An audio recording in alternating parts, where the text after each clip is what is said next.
CM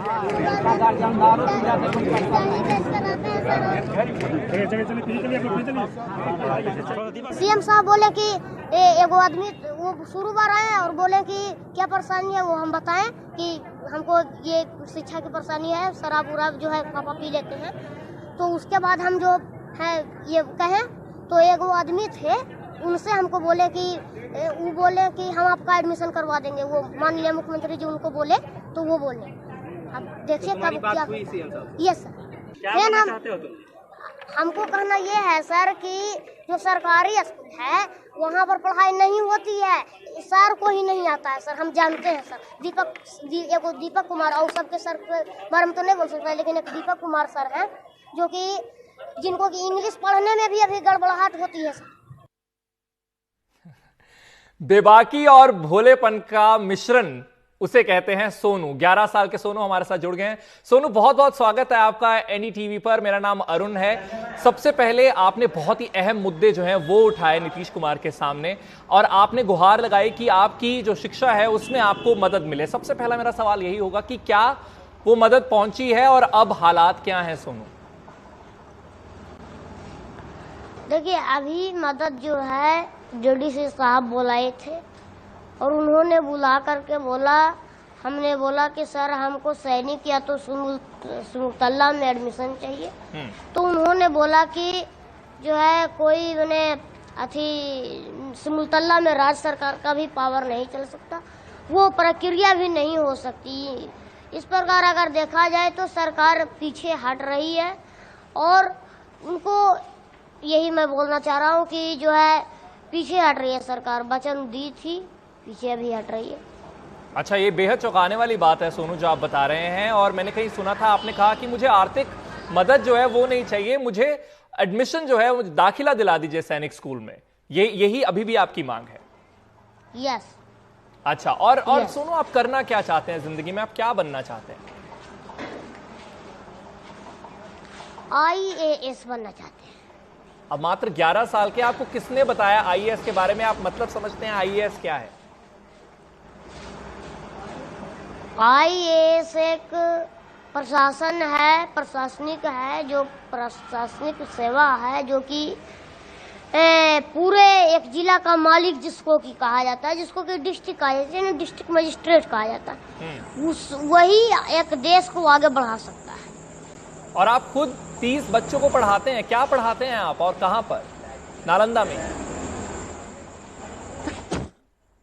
देखिए, पासवान नगर में पढ़ाते हैं। वहां पर 35 बच्चा को, जिसमें जो subject Hindi, English, math, GK जितना हम जानते हैं उतना हम बताते हैं सर। अच्छा, और वहीं आपने जब नीतीश कुमार से बात की तो आपने ये भी बात की कि आपके जो पिता हैं वो शराब पीते हैं और उसकी वजह से जो सेविंग्स है, बचत है, वो नहीं हो पाती। तो इससे एक और समस्या बिहार की जो है वो सामने आई, वो है कि शराबबंदी के बावजूद जिस तरीके की लत है उसकी वजह से जो घर हैं उनके हालात खराब हो रहे हैं। उस पर आप क्या कहेंगे सोनू? देखिए, उस पर यही कहेंगे कि अब उन्होंने सीख ले ली है और वो हमसे बोले हैं कि सीख मिल गई है, अब उनसे उतना कोई दिक्कत नहीं है। जैसे मैंने वो अब शराब और ताड़ी पीना जो है छोड़ चुके हैं। अच्छा, और वैसे वो काम क्या करते हैं आपके पिता? जी, पानी पीजिए और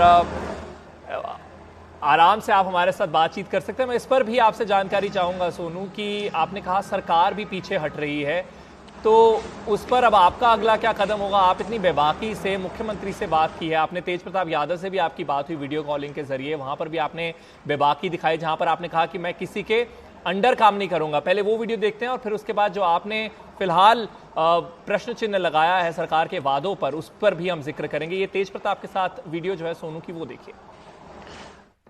सही, एडमिशन करवा देंगे तुम्हारा हम, पक्का। डॉक्टर बनोगे, इंजीनियर? क्या डॉक्टर बनोगे कि इंजीनियर बनोगे? क्या बनना है? ठीक है, IAS बनना, मेरे अंडर में काम करना जब हम बिहार सरकार में आएंगे तो। ठीक है, तब तक तुम्हारा एज भी हो जाएगा। सर, हम अंडर में नहीं, हम किसी के अंडर में काम नहीं करते सर। अगर हम IAS बनते हैं, आपका आभार रख सकते हैं सर। ये हम बता सकते हैं कि आप ये वीडियो देखते हुए फिलहाल सोनू के चेहरे पर भी मुस्कान आ रही थी। सोनू, आपको अपने आप पर गर्व तो जरूर महसूस होता होगा, पर मुझे अब बताइए, आपने जो शुरुआत में कहा कि सरकार अपने वादों से पीछे हट रही है, अब आपका अगला कदम क्या होगा? आप चाहते हैं सैनिक स्कूल में दाखिला हो जाए, क्यों सरकार के लिए इतना मुश्किल है आपको ये ऑफर करना? देखिए, अभी डीडीसी साहब बोले हैं, अभी माननीय मुख्यमंत्री जी की ओर से कोई प्रक्रिया नहीं आई। अच्छा, जब तक हम उनसे बात नहीं कर लेते कि उन्होंने क्या बोला है, जब तक हम पीछे नहीं हट रहे हैं, अभी उन पर थोड़ा विश्वास भरोसा है, क्योंकि वो माननीय मुख्यमंत्री जी हमको आश्वासन दिए हैं, तो विश्वास तो रखना ही चाहिए। बिल्कुल विश्वास रखिए, और जैसा आपने कहा पीछे नहीं हटेंगे, पीछे मत हटिए, लेकिन वही जो एक शिक्षा है वो हर एक बच्चे का अधिकार है, राइट टू एजुकेशन जिसे हम कहते हैं, और ऐसे में सरकार सरकारी स्कूलों की के जरिए ये मदद जो है वो बच्चों तक पहुंचाती है। आपके वहां जो सरकारी स्कूल हैं, जो स्थानीय सरकारी स्कूल हैं, उनके क्या हालात हैं, अगर आप उसके बारे में हमें बताएं। देखिए, अभी तो उसमें बहुत सी जो है, बच्चा से पूछिएगा, तीसरा क्लास का बच्चा है, कक्षा का बच्चा है, उससे पूछेगा कि बिहार के वर्तमान उप मुख्यमंत्री कौन है भाई, तो वो बता नहीं पाएंगे। और जिससे इसी प्रकार से मैंने दिक्कत होती है, स्कूल में ये सब बताया जाता ही नहीं है। और आपने अपनी एक वीडियो में आपके जो अध्यापक हैं उनके बारे में भी बात की कि अंग्रेजी के कोई अध्यापक हैं वो आपको ठीक तरह से भी नहीं पढ़ा पा रहे थे। हाँ, उनको तो आप तो देख ही चुके होंगे कि उनको सवाल पूछा गया तो वो नहीं बता पाए आपको, जिससे मैंने उनका नियुक्ति आखिरकार क्या होगा, कौन, इसी पर बात पर आप चर्चा कीजिए। ठीक है, लेकिन आप आईएएस को बखूबी समझते हैं कि उसकी क्या जिम्मेदारी होती है, लेकिन आप किसी के अंडर काम नहीं करना चाहते, तो आप नेता बनना चाहते हैं सोनू? आप चाहते हैं कि आप नेता बनकर लोगों की मदद करें? डीएम किसी के अंडर काम नहीं होता, डीएम जो है सहयोगी होता है बिहार सरकार के। कोई सरकार जैसे मान लीजिए मुख्यमंत्री का वो सहयोगी होता है, उनसे वो सलाह लेकर के काम करते हैं, इस प्रकार उनके अंडर वो नहीं रहता।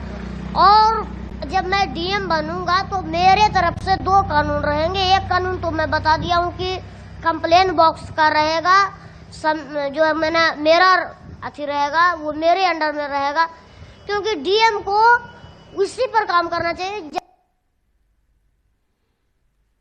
और जो है 1 घंटा हम कहाँ पर क्या विकास का, वो सब तो जनता दे देगी हमको। और ये सब मैंने छुट्टियां स्कूलों में देना है, ये सब का निर्णय शिक्षक नहीं करेंगे, ये सब का निर्णय हम करके वहां पर मैसेज जाएगा, और मैसेज जा करके पूरे टीचर से सिग्नेचर होकर के जब तक मेरे पास नहीं आता, जब तक छुट्टी स्कूल में नहीं मिलेगी, ऐसा सख्त कार्रवाई रहेगी। बहुत उम्दा ख्याल है आपके, आप बहुत कुछ पढ़ते हैं, कौन सा विषय आपका सबसे पसंदीदा है?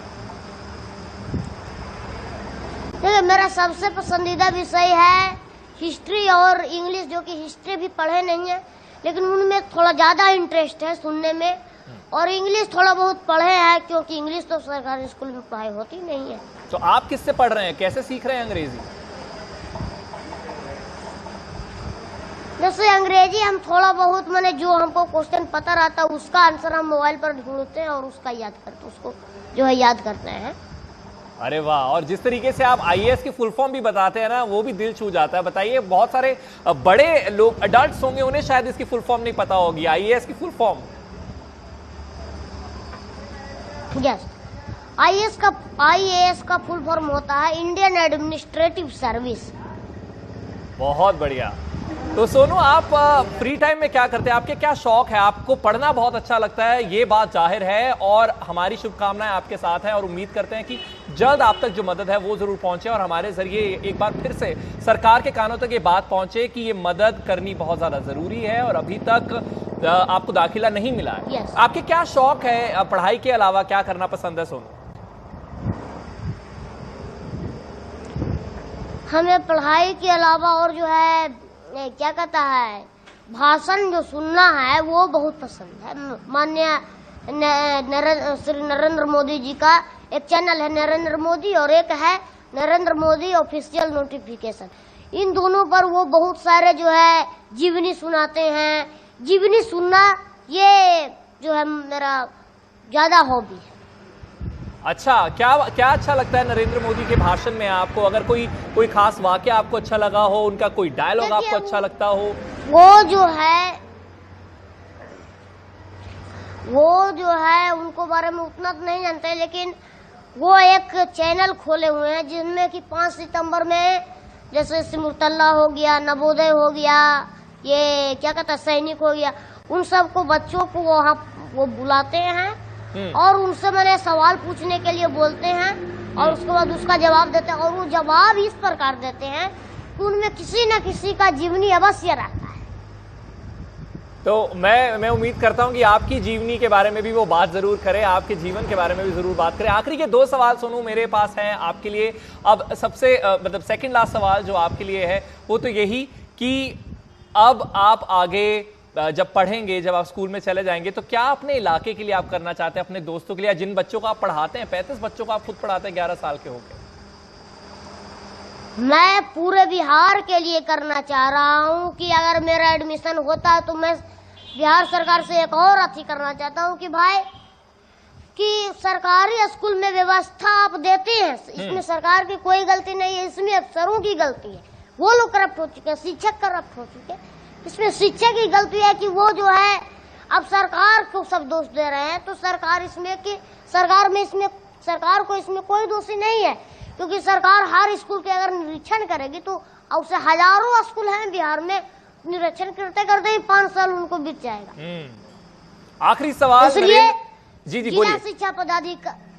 जिला शिक्षा पदाधिकारी को वहां पर जाना चाहिए और निरीक्षण करना चाहिए ना, और जो वहाँ के हेड मास्टर है उनको देखना ना चाहिए कि हमारे लाइटिंग में क्या है, हमारे स्कूल में क्या नहीं आया, क्या आना चाहिए, ये सब उनको देखना चाहिए। तो वो नहीं देख करके क्या माननीय मुख्यमंत्री जी वहाँ पर जाएंगे गाड़ी लेकर के, वहाँ फेमस हो गया तो क्या? हम उनको ये भी नहीं बोल रहे हैं कि आप स्कूल घूमिए और देखिए, हम उनसे केवल ये बोल रहे हैं कि अफसरों पर आप थोड़ा ज्यादा प्रेशर दीजिए, क्योंकि उधड़ कावड़ जमीन हो गया है, जाएंगे तो गाड़ी फंस भी सकता है, इसलिए प्रेशर उस पर डालिए, प्रेशर डालिए। तो चलिए, चाहे मेरा जो है सिमुलतल्ला या तो सैनिक, दोनों में से किसी एक में एडमिशन करवा दीजिए।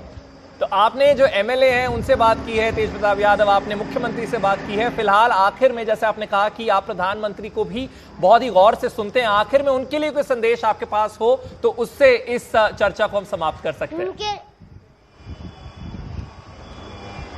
उनके लिए एक ही संदेश है कि वो जो है उनसे मिलना चाहते हैं, और अगर ये सिमुलतल्ला में एडमिशन नहीं करवाना चाहते तो हम उनसे निवेदन करेंगे कि सिमुलतल्ला या तो सैनिक स्कूल, इन दोनों में से किसी एक में आप एडमिशन करवा दीजिए, जिसमें आपको आसान लगे, ताकि जो है हम आगे बढ़ सके। अब देखिए सर, एक बच्चा आगे बढ़ेगा, हजारों बच्चे की जिंदगी बनेगी, क्योंकि हमारा लक्ष्य है पैसे कमाना नहीं, हमारा लक्ष्य है एक अच्छे IAS ऑफिसर होने के नाते उनको जनता को सेवा करना चाहते हैं, इस प्रकार कि जनता जो है नेता बनकर मैं नहीं, एक अधिकारी बनकर उनको सेवा करना चाहता हूं। मैं हर 6 महीने पर हर प्रखंड में मैं घूमूंगा, जो गांव में घूमूंगा उसमें देखूंगा कि किसका क्या परेशानी, और कंप्लेन बॉक्स में चिट्ठी देने की आदेश रहेगी, जैसा कि आप नायक फिल्म में देखे होंगे, एक कंप्लेन बॉक्स रहता था जिसमें कि सभी लोग अपने परेशानी का चिट्ठी डालते थे।